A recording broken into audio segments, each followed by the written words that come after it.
Hello friends, welcome to my YouTube channel. आज हम बात करेंगे development of education during British period in India.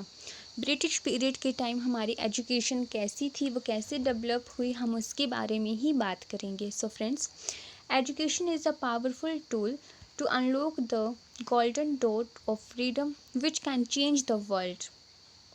ठीक है। जो ब्रिटिश ईस्ट इंडिया कंपनी जब इंडिया में आई थी, तो उसका कंसर्न जो था वो व्यापार करना था। British East India company was not concern with the development of education system because their prime motive was trading and profit making. वो तो यहाँ पे व्यापार करने ही आई थी, ट्रेडिंग करने आई थी और मतलब प्रॉफिट कमाने ही आई थी। वो एजुकेशन से रिलेटेड उनका कुछ था ही नहीं कनेक्शन। लेकिन फिर भी उसके ब्रिटिश पीरियड में कुछ एजुकेशन से रिलेटेड जो है वो बहुत सारी डेवलपमेंट भी की गई थी। हम इसे क्रोनोलॉजिकल वे में लिखेंगे मतलब मैं आपको बताऊंगी कि सबसे पहले कौन सी पॉलिसी बनाई थी उन्होंने और उसमें क्या था। फर्स्ट जो थी 1813 एक्ट एंड द एजुकेशन। ये बेसिकली ये फर्स्ट हम इसे इंडिया की नहीं बोल सकते हैं, क्योंकि इसमें जो था इंडिया से रिलेटेड, इंडियन एजुकेशन से रिलेटेड कुछ भी नहीं था। 1813 एक्ट एंड द एजुकेशन इसमें था कि Charles Grant and William Wilberforce, who was missionary activist, compelled the East India Company to give up its non-invention policy and make way for spreading education through English in order to teach Western literature and preach Christianity. जो 1813 act है, इसमें education इन्होंने जो English literature लिए थे, ये English literature को spread कर रहे थे, ये प्रीच क्रिश्चियनिटी कर रहे थे, ये ईसाई धर्म का उपदेश दे रहे थे।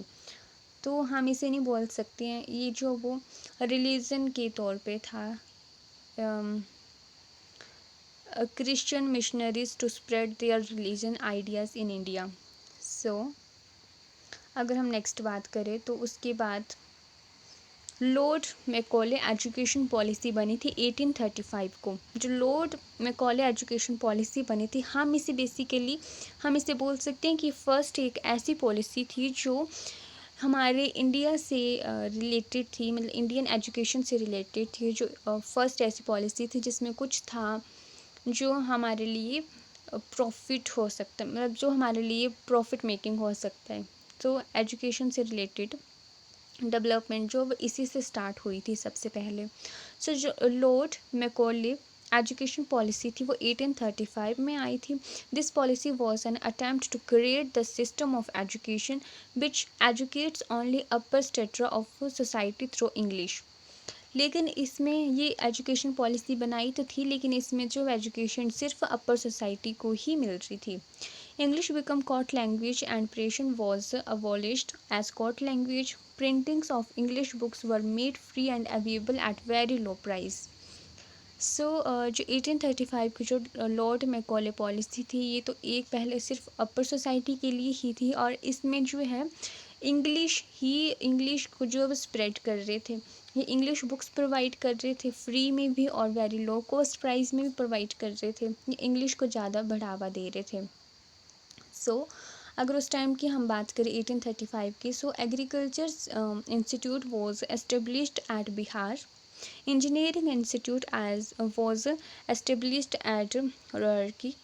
और उसके बाद बेसिकली जो इंडिया से रिलेटेड कुछ डेवलपमेंट हुई थी एजुकेशन में, वो था Bombay plan, a plan for the economic development of India.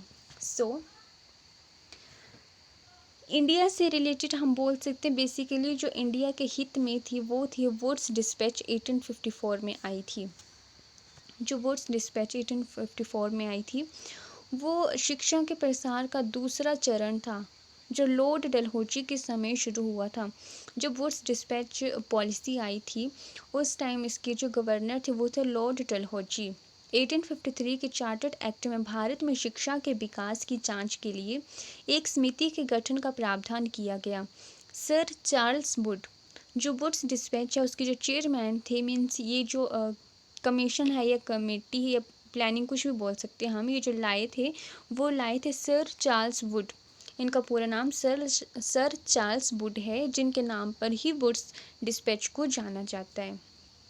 सो यही थे जिन्होंने वुड्स डिस्पैच, जो सर चार्ल्स वुड थे, एक यही पर्सन थे जिन्होंने एजुकेशन को डेवलप किया अकॉर्डिंग टू इंडियंस। सो इसमें कुछ कमियां थी, लेकिन वो आगे आगे धीरे धीरे इसमें जो वो सुधार किए गए थे। So it is considered as the Magna Carta of English education in India and content comprehension plan for spreading education in India. So इसे भारतीय शिक्षा का मैग्ना कार्टा इसलिए कहा जाता है क्योंकि ये पहला इतना व्यवस्थित, संतुलित, विस्तृत और बहुआयामी शिक्षा प्रस्ताव था जिसने ब्रिटिश शासन की शिक्षा नीति को दिशा दी। सो वुड्स डिस्पैच ही एक ऐसा जो एजुकेशन सिस्टम बोल सकते हैं, ऐसा एजुकेशन प्लान था जिसने एक जो बैलेंस, मतलब जो इसमें स्ट्रक्चर काफ़ी अच्छा था, जिसका स्ट्रक्चर से इसलिए इसको जो वो मैग्ना कार्टा कहा जाता था। एग्ज़ाम्स में बार बार पूछा जाता है कि मैग्ना कार्टा किसे कहा जाता है। सो भारतीय शिक्षा का मैग्ना कार्टा जो वो वुड्स डिस्पैच 1854 को कहा जाता है। सो इसके फीचर्स की अगर हम बात करें तो इसकी फीचर्स थी कि इन्होंने कहा कि जो सर चार्ल्स वुड थे, उन्होंने कहा कि एजुकेशन को जो वो एजुकेशन के लिए एक अलग से डिपार्टमेंट होना चाहिए। The constitution of separate department for the administration of education. इन्होंने कहा कि यूनिवर्सिटीज़ जो वो एस्टेब्लिश की जानी चाहिए और जो कॉलेजेस हैं, जो स्कूल्स हैं, उनको जो वो मेंटेनेंस करना चाहिए, उनकी मेंटेनेंस अच्छे से होनी चाहिए। It states the responsibility of state for the spread of education to the masses. It recommended the hierarchy education level at bottom, vernacular primary school, at district Anglo vernacular high school and affiliated colleges. So अगर हम बात करें 1813 act की, तो 1813 act में बहुत अच्छे से सुनना ये बात कि 1813 एक्ट में जो फर्स्ट एक्ट इन्होंने ब्रिटिश पीरियड में जो लॉन्च किया था, फर्स्ट एक्ट 1813 एक्ट, उस टाइम इन्होंने जो इंग्लिश लिटरेचर को ज़्यादा स्प्रेड किया था और साथ में ये ईसाई धर्म का उपदेश दे रहे थे, अपने जो ईसाई धर्म था उसको फैला रहे थे। उसके बाद आया था 1835 में लॉर्ड मैकॉले एक्ट आया था। 1835 में जो लॉर्ड मैकॉले एक्ट आया था उसमें एजुकेशन तो बढ़ाई थी उन्होंने, लेकिन अपर सोसाइटी के लिए, और उसमें भी ये इंग्लिश मीडियम को ज़्यादा आगे रख रहे थे। उसके बाद तीसरा आया था वुड्स डिस्पैच 1854। वुड्स डिस्पैच में जो हम इस टाइम बात कर रहे हैं, इसको मैग्ना कार्टा कहा जाता है। इसमें जो वो इनकरेज किया था प्राइमरी एजुकेशन सिस्टम को, ये एक वुड्स डिस्पैच एक पहला ऐसा एजुकेशन पॉलिसी थी जिसमें अपनी वर्नाकुलर, जो हमारी जो मातृभाषा है, उसको आगे रखा था। उसके बेस पे जो वो प्राइमरी स्कूल्स में एजुकेशन प्रोवाइड की जा रही थी। ये एक ऐसा फर्स्ट जो सिस्टम हम बोल सकते हैं या फिर पॉलिसी बोल सकते हैं वुड्स डिस्पैच, जिसमें हमारी मातृभाषा को आगे रखा गया था। और यही ऐसा है जिसमें उस टाइम जो यूनिवर्सिटीज़ जो हैं वो ओपन की गई थी, लाइक कलकत्ता, बॉम्बे, मद्रास, ठीक है। और recommended English as a medium of instruction for higher studies and vernacular at school level. इसमें इंग्लिश मीडियम तो रखा था लेकिन हायर स्टडी के लिए, और जो स्कूल लेवल पे था, प्राइमरी लेवल पे था, इसमें जो है इसमें वर्नाकुलर, इसमें मातृभाषा को ही रखा था। सो बेसिकली अगर हम बात करें तो वुड्स डिस्पैच 1854 में इनकरेज किया था प्राइमरी एजुकेशन सिस्टम को, वर्नाकुलर प्राइमरी स्कूल्स ओपन किए थे, हाई स्कूल्स और कॉलेजेस, यूनिवर्सिटीज़ इसमें ओपन की थी। सो उसके बाद आया था हंटर कमीशन 1882 में। जो वुड्स डिस्पैच था उसमें भी कुछ कमियां रह गई थी, तो उसके बाद इन्होंने जो वो हंटर कमीशन लाया था। हंटर कमीशन 1882 में आया था। तो सन 1882 में लॉर्ड रिपन को भारत का गवर्नर जनरल मनोनीत किया गया। सो अगर हम बात करें वुड्स डिस्पैच की, तो मैंने आपको बताया कि वुड्स डिस्पैच के टाइम जो गवर्नर थे वो थे लॉर्ड डलहौजी, याद रखेंगे, हम पूछा जाता है एग्ज़ाम्स में कई बार। और जो हंटर कमीशन थी, उस टाइम हंटर कमीशन जब लाया गया तो उस टाइम जो इसके गवर्नर थे वो थे लॉर्ड रिपन। सो उस समय उन्होंने भारतीय शिक्षा के विषय में 1882 में एक कमीशन गठित किया जिसे भारतीय शिक्षा आयोग भी कहा जाता है, याद रखेंगे, भारतीय शिक्षा आयोग हंटर कमीशन को कहा जाता है। सो सर विलियम हंटर, इनका पूरा नाम था, जो इसके गवर्नर थे, सर विलियम हंटर ने ही ये कमीशन लाया था, इसलिए इनके नाम पर ही इस कमीशन को रख दिया गया था। सो इनका पूरा नाम है सर विलियम हंटर। सो इसके नाम पर ही इन्होंने हंटर कमीशन रखा था। सो it was formed to evaluate the achievements of Woods Dispatch of 1854. It underlined the state role of the extension and improvement of primary education and secondary education. So, it underlined the transfer of control to district and municipal boards. It recommended two divisions of secondary education, literacy, up to university vocational and commercial career. So मैंने आपको बताया कि जो Wood's dispatch 1854 था, उस time तो इन्होंने encourage किया था प्राइमरी एजुकेशन को। ये फर्स्ट ऐसा आयोग था, या फर्स्ट ऐसा कमीशन था वुड्स डिस्पैच 1854, जिस टाइम जो वो प्राइमरी एजुकेशन को इनकरेज किए था, हमारी मातृभाषा को लिए था। और उसके बाद हंटर कमीशन आया था। सो हंटर कमीशन में जो वुड्स डिस्पैच में जो कुछ कमियां रह गई थी, उसे इम्प्रूव करने के लिए हंटर कमीशन लाया था। सो हंटर कमीशन में जो है, जो हमारी और सेकेंडरी जो वुड्स डिस्पैच था उसमें सिर्फ प्राइमरी एजुकेशन पर फोकस किया था, लेकिन जो हंटर कमीशन है उसमें सेकेंडरी एजुकेशन को भी इन्वॉल्व किया था। सो इसमें सेकेंडरी एजुकेशन को भी इन्वॉल्व किया, साथ में इसमें जो यूनिवर्सिटीज़ ओपन की गई वोकेशनल फॉर कमर्शियल करियर के लिए। ठीक है। और उसके बाद आया था रैले कमीशन। रैले कमीशन आया था 1902 में। So Raleigh commission was appointed under the presidency of sir Thomas Raleigh. जो सर थॉमस रैले थे उस टाइम, उनके नाम पर ही रैले कमीशन रखा गया था on 27 January 1902 to inquire into the condition and prospect of universities in India and to recommended proposal for improving their constitution and working. ये जो है वो इम्प्रूव करने के लिए लाया गया था Raleigh commission. The commission was precluded from reporting on primary or secondary education. As a result of the report of the recommendation of the commission, the Indian University Act was passed in 1904. So the main object of the act was to improve the condition of education in India and upgrade the system to a better level. जो Raleigh commission लाया गया था वो था education की condition को improve करने के लिए लाया था, इसे जो वो बेटर लेवल पे पहुंचाने के लिए रैले कमीशन को जो वो लाया गया था। से याद रखेंगे, रैले कमीशन 1902 में आया था। मैं आपको एक बार फिर से रिवाइज करवा रही हूँ सारा साथ में, ताकि आपको किसी तरह की कोई प्रॉब्लम क्रिएट ना हो और आपको अच्छे से साथ में लर्न भी होता जाए। सो हम भूलेंगे नहीं। 1813 एक्ट सबसे पहले आया था, जिसमें इंग्लिश लिटरेचर और प्रीच क्रिश्चियनिटी किया था। 1835 में आया था लॉर्ड मैकॉले, जिसमें एजुकेशन ओनली अपर सोसाइटी और स्प्रेडिंग इंग्लिश थी। और थर्ड आया था वुड्स डिस्पैच 1854, जिसमें इनकरेज किया था प्राइमरी एजुकेशन सिस्टम को और वर्नाकुलर प्राइमरी स्कूल्स। और नेक्स्ट आया था हंटर कमीशन 1882। ठीक है। और उसके बाद आया है रैले कमीशन 1902, जो एजुकेशन की जो कंडीशन थी उसको इम्प्रूव करने के लिए। उसके बाद आया है सेटलर कमीशन 1917। सो जो सेटलर कमीशन 1917 है, उसके बारे में अगर हम बात करें तो डॉक्टर मियाकल ई सेडलर, जिनका पूरा नाम है the vice chancellor of the university of Leeds, chairman थे ये। It was formed to study on the problem Calcutta university and their recommendation were applicable to other university also. ठीक है। जो सेटलर कमीशन आया था 1917 में, वो जो कलकत्ता यूनिवर्सिटी में जो प्रॉब्लम्स क्रिएट हुई थी, मैंने आपको बताया कि वुड्स डिस्पैच के टाइम यूनिवर्सिटीज़ ओपन की गई थी, कलकत्ता, मद्रास और बॉम्बे। तो जो कलकत्ता यूनिवर्सिटी में जो प्रॉब्लम्स आई थी, उन प्रॉब्लम्स को इम्प्रूव करने के लिए जो कमीशन आया था वो था सेटलर कमीशन 1917 में।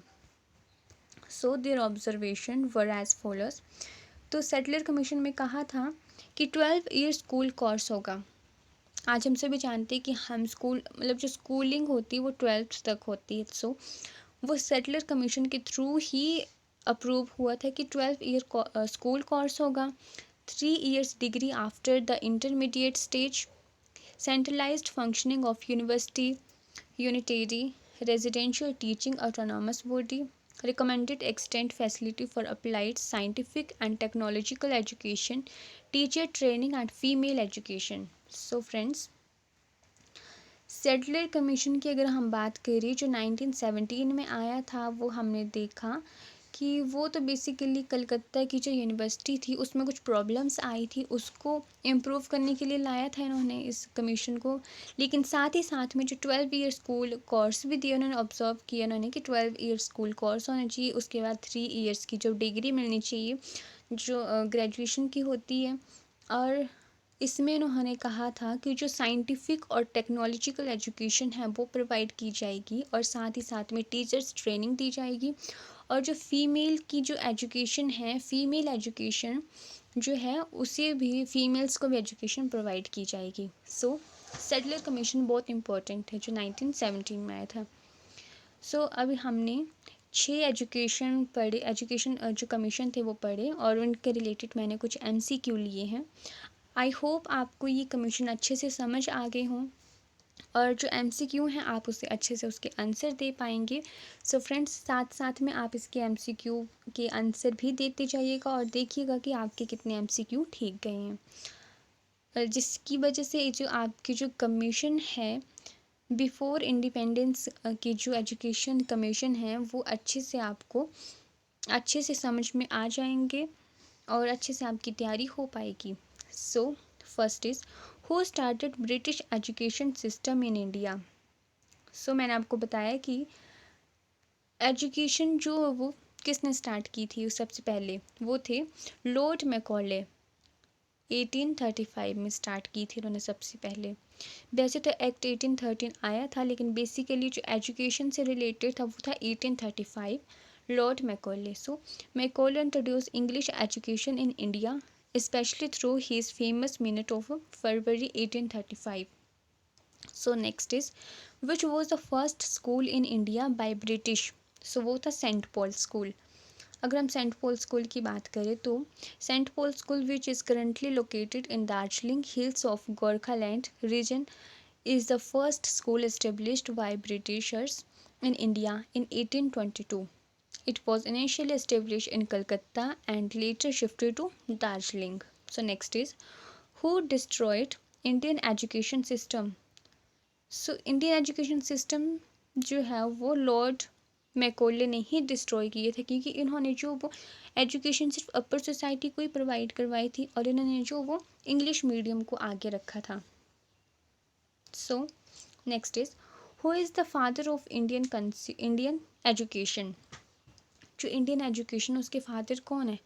सो उसके फादर जो हैं वो मौलाना अब्दुल कलाम आज़ाद को माना जाता है। सो आफ्टर इंडिपेंडेंस, अभी हमने बिफोर इंडिपेंडेंस की बात कर रहे हैं, लेकिन आफ्टर इंडिपेंडेंस जब हुई थी तब उसमें तब भी एजुकेशन को जो है आगे रखा गया था, इससे रिलेटेड बहुत सारी जो इसमें जो इम्प्रूवमेंट्स की गई थी। सो जो इंडियन एजुकेशन है उसके फादर जो है वो मौलाना अब्दुल कलाम आज़ाद को कहा जाता है। So next is, which day is national education day. जो नेशनल एजुकेशन डे है वो 11 नवंबर को मनाया जाता है। जो 11 नवंबर है वो हमारे जो फादर ऑफ इंडियन एजुकेशन है, जो मौलाना अब्दुल कलाम है, वो the first education minister of independent India was मौलाना अब्दुल कलाम आज़ाद। ठीक है। सो उनकी जो बर्थ एनिवर्सरी आती है वो 11 नवंबर 1888 को आती है। सो उनकी जो बर्थ एनिवर्सरी के ऊपर जो है वो नेशनल एजुकेशन डे को सेलिब्रेट किया जाता है। सो नेशनल एजुकेशन डे 11 नवंबर। लेकिन अगर बात की जाएगी which day is world education day, अभी हमने नेशनल एजुकेशन डे की बात की जो कि 11 नवंबर को होता है, लेकिन वर्ल्ड एजुकेशन डे जो है वो 24 जनवरी को होता है। इसमें कंफ्यूज नहीं होना है, याद रखना है। सो नेक्स्ट इज़, अब हम एजुकेशन की बात कर रहे हैं तो स्टूडेंट तो इम्पॉर्टेंट है ही। So what is national student day. So national students day 9th July. 9th July is the foundation day of Akhil Bharatiya Vidyarthi Parishad. The foundation day celebrated as National Student Day every year. सो याद रखना है कि जो national education day है वो 11 नवंबर को होता है, और वर्ल्ड एजुकेशन डे 24 जनवरी, और नेशनल स्टूडेंट डे जो है वो 9 जुलाई को होता है। So next is, which one of the following indicate the correct chronological order of the given commission dispatch. इस तरह से भी कई बार क्वेश्चंस जो एग्जाम्स में पूछ लिए जाते हैं। सो आप बताइए सही क्रोनोलॉजिकल ऑर्डर कौन सा है। So first is Raleigh commission आया था, Sadler commission, Wood's dispatch, Hunter commission, या फिर वुड्स डिस्पैच पहले आया था उसके बाद Hunter commission, Raleigh commission, Sadler commission, या फिर रैली कमीशन पहले आया है, हंटर कमीशन उसके बाद, और उसके बाद वुड्स डिस्पैच, सेटलर कमीशन, या फिर Wood's dispatch, Sadler commission, Raleigh commission या हंटर कमीशन। सो मैंने आपको अच्छी तरह से कमीशन पढ़ाए हैं, सो आपको पता होगा। So option B is correct. जो सबसे पहले है वो वुड्स डिस्पैच आया था, वुड्स डिस्पैच 1854 में आया था, उसके बाद हंटर कमीशन आया था 1882 में, और उसके बाद रैली कमीशन आया था, और उसके बाद आया था सेटलर कमीशन जो आया था 1917 में। ठीक है। So next is, who among the following opposed raising the minimum age of marriage for girls from 10 to 12 years as embodied in the age of consent act 1891। सो कौन थे जिन्होंने, जो वो हम सभी जानते हैं कि पहले जो लड़कियों की शादी है वो जल्दी ही कर दी जाती थी। सो मिनिमम एज 10 to 12 किसने रखी थी। Option is Mahadev Govind, Swami Vivekananda, Bal Gangadhar Tilak, Gopal Krishna. So the answer is Bal Gangadhar तिलक जो थे, इन्होंने 10 to 12 जो मिनिमम एज रखी थी मैरिज की। Next is, which one of the following was the Magna Carta of western educational system in India. So friends, मैंने आपको अच्छे से बताया कि मैग्ना कार्टा किसे कहा जाता है, भारत का मैग्ना कार्टा किसे कहा जाता है। So option is the report of committee of public instruction 1823, the chartered act of 1833, dispatch of sir Charles Wood, secretary act of state 1854, the report of Hunter commission. So Magna Carta कहा जाता है Wood's dispatch को, dispatch of sir Charles Wood. Option C is correct. ठीक है friends, Magna Carta जो Wood's dispatch 1854 में जो act आया था उसे कहा जाता है। So next is, who among the following set at the Kolkata Madras in 1781। So Warren Hasting, John Nath, Lord Wellesley, sir Charles. So option A is correct, Warren Hasting. So इन्होंने ही कलकत्ता और मद्रास में यूनिवर्सिटी जो है वो ओपन करवाई थी। सो नेक्स्ट इज, हम इसकी एक्सप्लेनेशन पढ़ लेते हैं। जो Calcutta Madras was the earliest of the state-managed educational institute under the British rule in India. It was founded by the Governor-General Warren Hastings in 1781 for the study and learning of Persian and Arabic. So next is, which of the following commission first decentralized the primary education? Primary education किसने की थी? Hunter Commission, Mudaliar commission, Kothari commission या Sadler commission. So answer A is correct, Hunter commission. Hunter commission में ही primary education को decentralise किया गया था। सो फ्रेंड्स, इसी के साथ मेरे जो टॉपिक है आज का वो ख़त्म होता है। और फ्रेंड्स, अगर आपको मेरी वीडियो अच्छी लगी हो, आई होप आपको ये टॉपिक पूरे समझ में आए हो अच्छे से। और अगर वीडियो अच्छी लगी हो तो वीडियो को लाइक करें, शेयर करें और सब्सक्राइब करें, ताकि आपको अपडेटेड जो वीडियोस हैं वो प्रोवाइड होती रहे। अभी हमने बिफोर इंडिपेंडेंस की एजुकेशन कमीशन की बात की है, इसके बाद मैं आफ्टर इंडिपेंडेंस की एजुकेशन सिस्टम जो उसकी बात करूँगी। जैसे आफ्टर इंडिपेंडेंस भी एजुकेशन से रिलेटेड जो वो बहुत सारे कमीशंस तैयार किए गए थे, क्योंकि after gaining independence in 1947, making education available to all had become a priority of the government।